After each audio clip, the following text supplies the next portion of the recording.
See,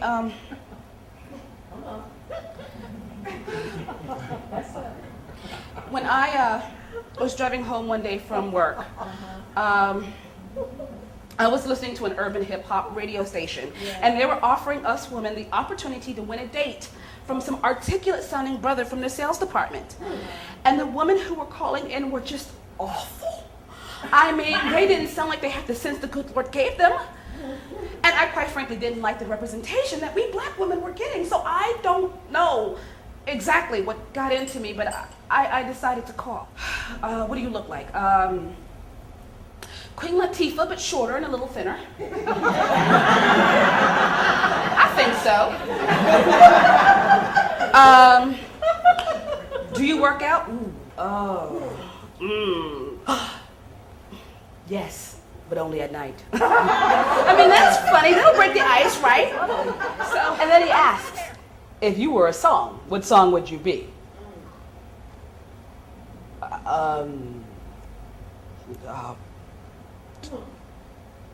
Don't Rain on My Parade. On a black urban hip-hop radio station. I say Barbara Streisand's Funny Girl, Don't Rain on My Parade. Good job. By the time I got home, they were waiting for me. The Black League against Caucasoid characteristics. I can no longer call myself an African American. They have taken my black card. Not until I become re-indoctrinated and receive my certification. If I could just find that right balance between learned behavior and instinctive behavior, I think I could make it happen. But I'm on the right path. The path to gain myself. Thank you for letting me share. In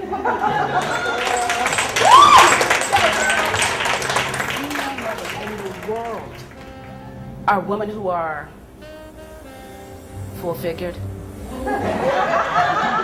Oh no, it's true. It's true.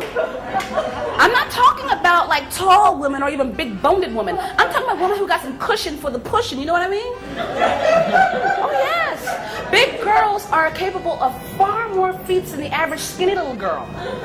Yes, I mean, now, don't get me wrong. Just because we're fabulous lovers by virtue of us being big, it does not mean that we aim for the bigness. No, no, no. I myself am striving for the smaller stature of my past. But see, here's the thing. Even after I get back down to a size 12 or 13, my body will have maintained a sense memory of an 18-20, and my lovemaking skills will still be top-notch. It's fabulous! Now, I won't knock the little girls. I mean, they do have some attributes that us big girls are lacking. I mean, that's their ability to be flipped, twisted, and rolled around like a rag doll. I don't deny the allure this has for some men. You know. Look at you. You know. But here's the thing, when you're with the skinny girl, always in the back of the mind, you're thinking, oh, I hope I didn't hit that too hard. Or, oh, I don't want to be too rough. I can't bruise a pelvic bone. You guys know you think it. Don't front. You know you do. But see, with a big girl, that don't ever come to mind. And sometimes you get lucky and that thought don't happen until after you busted a nut. Okay, that's ebonics for ejaculation.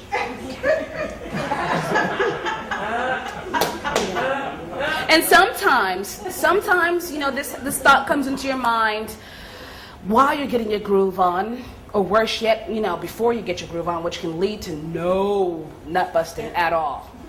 But again, with a big girl, these thoughts don't ever come to mind. The only thing that comes to mind is the wild, passionate, carnal act of making love. And the occasional thought that you may have a heart attack. Because see, when your toes start to curling and your eyes start to rolling and your breath you are holding, there are no worries, no guilt. Because whatever you got to give, a big girl can take it.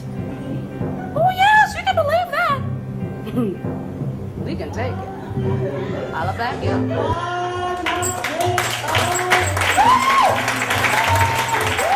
Back then, folks right here, we looked out for each other. Oh, well, now we had to. Black folks had to look out for each other. Well, no, white folks didn't much like us buying these houses all around here. It wasn't too long after we moved in that the Brenners next door put their house up for sale. Yes, we looked out for each other. We used to look out for the kids, too. I remember a time when my boy Jason was messing around with that pansy girl. Now, I told him to leave that girl alone. There wasn't no cause for him to be messing around with her. He wasn't no more than 12 or 13, and that girl was damn near a woman at 16. Wasn't no cause. But as children do, they went out stepping out behind my back. The look on Jason's face when Lavoya Mays come knocking on my door with the scruff of his neck in his hand, that poor boy like to die. Because he knew he was in for a whooping. Because he knew he was wrong. Bonnery, said Lavoya, I think I got some of yours right here. I found it behind the church with Pansy Parkinson. Well, now, Lavoya, I don't think that could be anything of mine, because the child I has knows not to be messing with no Pansy Parkinson. Nowadays, some of these poor excuses for mothers would sooner cuss you than have you look out for him. I saw a child the other day, I ain't never seen him before, don't know who he was, just cussing out his mama. And she was just walking. Just walking. I mean, she was tired, you could see that. Her arms were heavy with her groceries, and her spirit was heavy with God knows what. But God is my witness. There ain't no time enough in the world for me not to drop them bags and slap them teeth right out that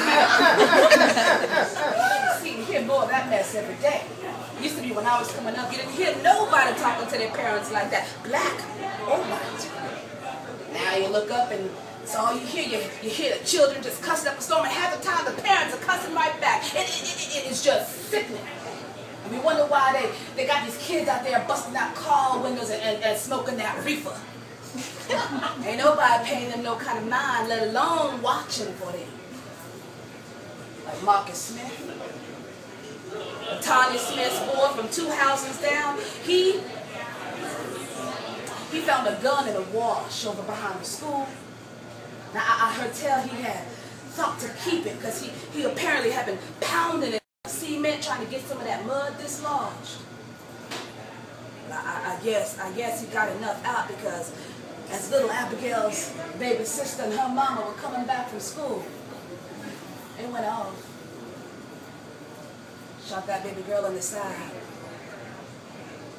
Latanya ain't been out the house since they sent Marcus up to the youth study center for boys. Latanya wasn't looking after for him.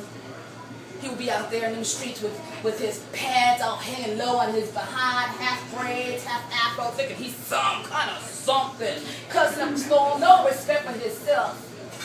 No, Latanya wasn't looking after her son then, and now the Pennsylvania State Correctional System is. More than he like. Where's Dre? I don't know. You believe her? No. One last time. Where's Andre? He said if he told me where he was going, I'd have to tell you. I don't know. You believe it now? Yeah.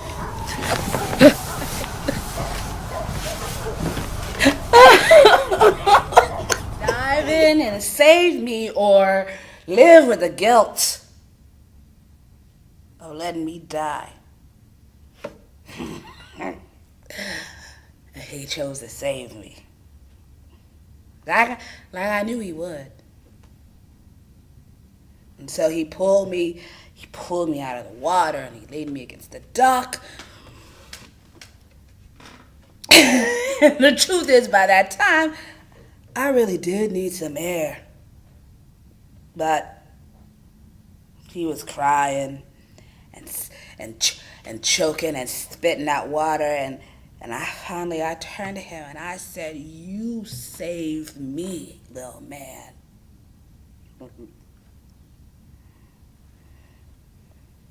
So Jesse, you don't waste time teaching someone a lesson that you don't give two shits about. And sometimes that person has to learn the hard way, because that is the best way. because it's the one that sticks.